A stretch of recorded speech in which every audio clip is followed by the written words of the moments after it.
Las ciencias que constituyen las bases científicas se agrupan en torno a cuatro marcos conceptuales. 1. Marco lingüístico. 2. Marco discursivo y sociocultural. 3. Marco literario. 4. Marco psicopedagógico. Marco lingüístico. Su interés radica en el uso de la lengua en contextos sociales. Las disciplinas que integran este marco forman parte de las ciencias del lenguaje y son la pragmática, semiótica, lingüística del texto y análisis del discurso. Hasta el siglo XIX, el enfoque de enseñanza ha sido el tradicional. Tiene sus bases en los estudios gramaticales de la tradición clásica grecolatina. La gramática era concebida como un instrumento de conocimiento y análisis de los textos literarios clásicos. En el siglo XX surgen nuevas fórmulas didácticas para la enseñanza de la lengua. Los movimientos lingüísticos, estructuralismo y generativismo dan como resultado a la lingüística. El máximo representante del estructuralismo es Saussure, que concibe la lengua como un sistema social y abstracto. Pretendía ordenar el aprendizaje de un idioma mediante la introducción de estructuras según el grado de dificultad. Sus limitaciones fueron: el habla quedaba excluida de su estudio. La lengua, reducida a gramática, solo es objeto de conocimiento. La superación a estas limitaciones lo constituye el generativismo.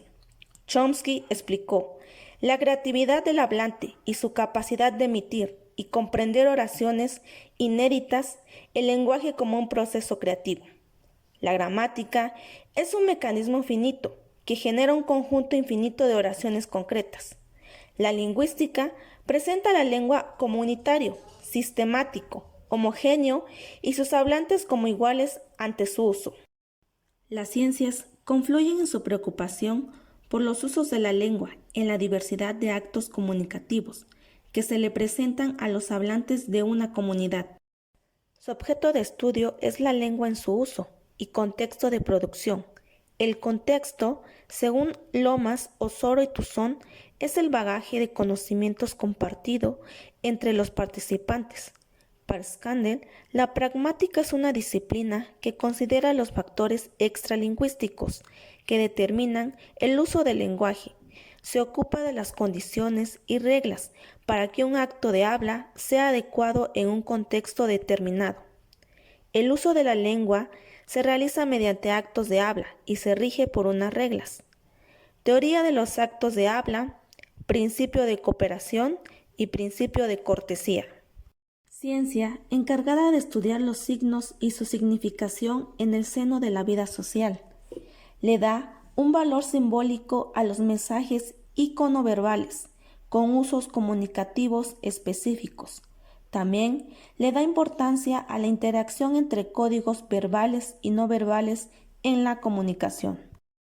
Es una superación de las teorías tradicionales estructuralistas y generativistas. Agrega el concepto más amplio de texto, como manifestación global y completa, que se produzca en un acto de comunicación, tanto oral como escrita, y en las características textuales, adecuación, coherencia, cohesión, gramática, presentación y estilística. Se centra en el análisis del lenguaje. Hace una diferencia entre texto y discurso. Se destaca el concepto de discurso y contexto. Lomas, Osoro y Tuzón abarcarían el contexto cognitivo, cultural, contexto social. Otra aportación es la lengua como interacción conversacional. Marco discursivo y sociocultural. Conjunto de disciplinas que tienen una variedad de usos lingüísticos. Se dan en la sociedad y con los contextos socioculturales.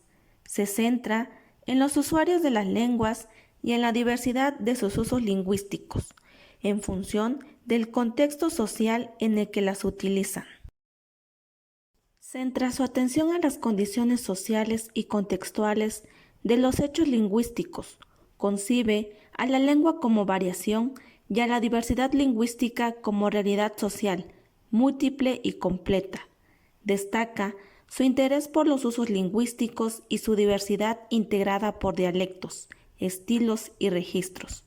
Plantea el concepto de comunidad de habla.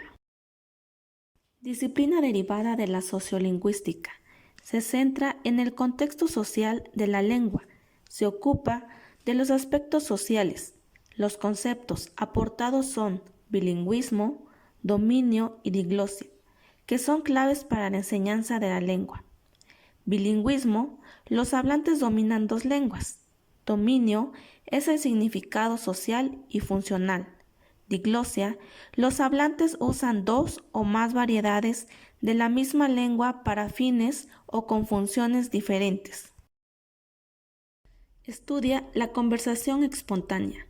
Da importancia a la conversación como forma de comunicación regida por la negociación. Los turnos de palabra organizan y estructuran la conversación. Además, da atención a otros tipos de interacciones comunicativas, no espontáneas, como el debate, asamblea, etc. Considera que las interacciones lingüísticas son actos estructurados en que los participantes establecen un compromiso conversacional, adoptan posiciones mediante códigos verbales y no verbales.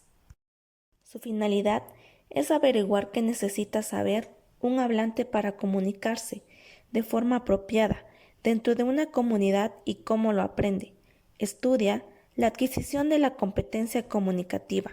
Le importa conocer cómo se aprende la lengua en su contexto social y cultural, cómo reflejan estas estrategias las relaciones sociales entre los individuos.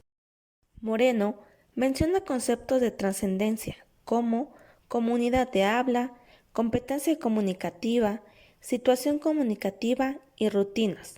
La etnografía de la comunicación ha identificado lo que un estudiante de segunda lengua ha de saber para comunicarse de forma adecuada en contextos diferentes.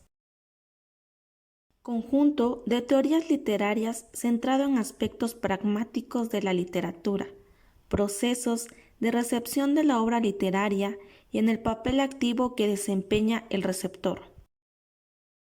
El historicismo se centraba en aspectos descriptivos y en clasificaciones de tipo histórico. El formalismo y la estilística, Saussure menciona que las teorías formalistas y estructuralistas se centran en el mensaje, es decir, el texto.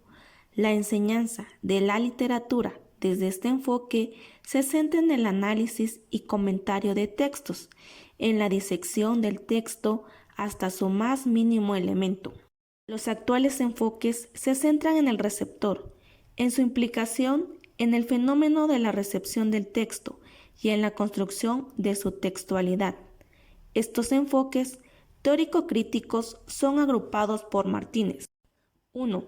Teorías lingüísticas y semiológicas.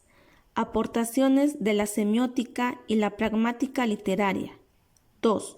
Teorías sistémicas. Entienden a la literatura como un sistema y actividad sociocultural de carácter comunicativo, entendida por la teoría empírica de la literatura y teoría de los polisistemas. 3. Teorías hermenéuticas. Consideran a la lectura que actualiza el texto y le da sentido. 4. Teorías descentradas.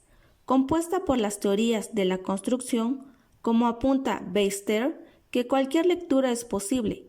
Las teorías feministas exponen las prácticas machistas para erradicarlas. Este marco considera que la enseñanza de la literatura está unido al texto, receptor, acto de lectura y competencia literaria. Marco psicopedagógico.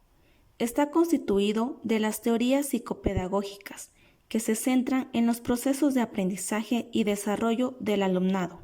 Son importantes en el proceso de construcción del conocimiento. Estas teorías ayudan a conocer la capacidad del alumno para construir sus propios aprendizajes. Las aportaciones de la teoría constructivista son: 1. Las ideas cognitivas, Piaget, desarrollo de la lengua mediante procesos que simbolizan a partir de la interacción con el medio. 2. El concepto de aprendizaje significativo, Ausubel y Novak, Integración de los nuevos conocimientos en las estructuras cognitivas. 3. Las teorías de Vygotsky, que configuran el constructivismo. A manera de conclusión, la didáctica de la lengua y de la literatura es una disciplina reciente, pero no por ello carece de bases científicas que justifican su razón de ser y su especialidad, como su campo de acción y objetivos.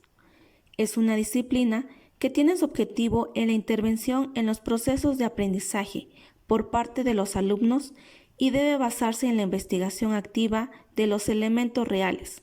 Las bases científicas abordadas durante el video son importantes y deben tenerse en cuenta en los procesos de enseñanza-aprendizaje. Es importante partir de los conocimientos previos que el alumno posee y asegurar que sus aprendizajes sean significativos y funcionales, pero sobre todo favorecer su aprendizaje autónomo.